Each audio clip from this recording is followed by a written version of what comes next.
تعالى عنه قال النبي صلى الله عليه وسلم لو كان لابن آدم وعديان من ذهب আল্লাহর নবীর সাহাবী আনাস ইবনে মালিক রাদিয়াল্লাহু তাআলা আনহু বলেন, আল্লাহর নবীজিকে ডাক দিয়া কয়, নবীজি আপনি কি জানেন আপনার উম্মতদের মধ্যে তিনটা জিনিস রয়েছে? আল্লাহর নবী ডাক দিয়া বললেন, আনাস আমার উম্মতদের ভিতরে কোন তিনটা জিনিস রয়েছে? আনাস ইবনে মালিক রাদিয়াল্লাহু আনহু বলেন, আল্লাহর নবী আপনার উম্মতদের মধ্যে তিনটা জিনিস রয়েছে কোন নবীজি? আল্লাহর নবী বিশ্ব নবী রাহমাতুল্লিল আলামিন বললেন, কোন তিনটা জিনিস আমার উম্মতদের মধ্যে রয়েছে? আনাস ইবনে মালিক রাদিয়াল্লাহু আনহু বললেন, আল্লাহর নবীজি আপনার উম্মতের ভিতরে তিনটা জিনিসের মধ্যে থেকে একটা জিনিস হলো লোভ। সেই লোভ আপনার উম্মতের ভিতরে রয়েছে গো নবীজি। আল্লাহর নবী ডাক দিয়ে বললেন, লাউ কানা লি ইবনি আদম ওয়া ইদিয়ানি মিন যাহাব।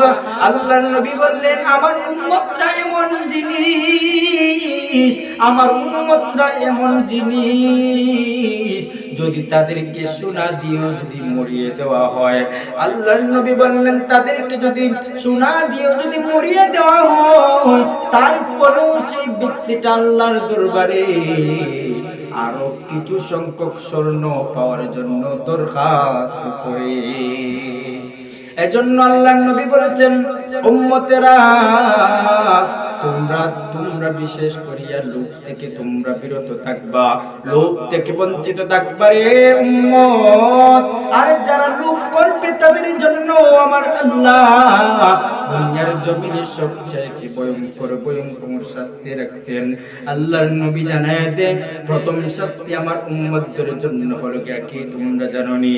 আমার নবীজি জানায় দেন, প্রথম শাস্তি তাদের জন্য আমার আল্লাহ তার শারীরিক শক্তি তার কাছ থেকে ছিনায় নেয়। অর্থাৎ লোভ করতে করতে যখন সেই ব্যক্তি টেনশনের মধ্যে পড়ে যায়, অর্থাৎ অন্যের ধন সম্পদের দিকে অন্যের ধন সম্পদের দিকে লোভ পড়ে যায়, সেই লোভ করতে করতে সেই ব্যক্তি লোভ করতে করতে সেই ব্যক্তিটা আল্লাহর নবী জানায় দেয় তার শারীরিক শক্তি আমার আল্লাহ চিনায় নেয়। লোভ করতে করতে তার শারীরিক শক্তিটা চলিয়ে যায়। দ্বিতীয় নম্বরে আল্লাহর নবী বলেন, যে ব্যক্তি লোভ করবে আমার আল্লাহ তার মানসিক শক্তি চিনায় নেয়। প্রথম শক্তি শারীরিক শক্তি আমার আল্লাহ চিনায় নেয়। দ্বিতীয় শক্তি কি? আল্লাহর নবী বললেন তার মানসিক শক্তি আমার আল্লাহ চিনায় নেয়। এজন্য ভাইরা আমার আল্লাহর নবী বলেছেন, তোমরা লোভ থেকে তোমরা বিরত থাকবা। অন্য যদি সম্পদ যোগায়, অন্য যদি সম্পদ হয়ে যায়, তোমরা সম্পদ গুলোকে দেখে তোমরা লোভ করবা না। আর যদি দেখো তোমার আশেপাশের লোকজন তারা ধন সম্পদ নিয়ে আল্লাহর রাস্তায় ধন সম্পদ ব্যয় করতেছে, তাদেরকে থেকে তোমরা লোভ করো। লোভটা কেমন হবে? আল্লাহর নবী জানায় দেন, লোভ তার জন্য এমন হবে, সেই লোভটা হবে কি?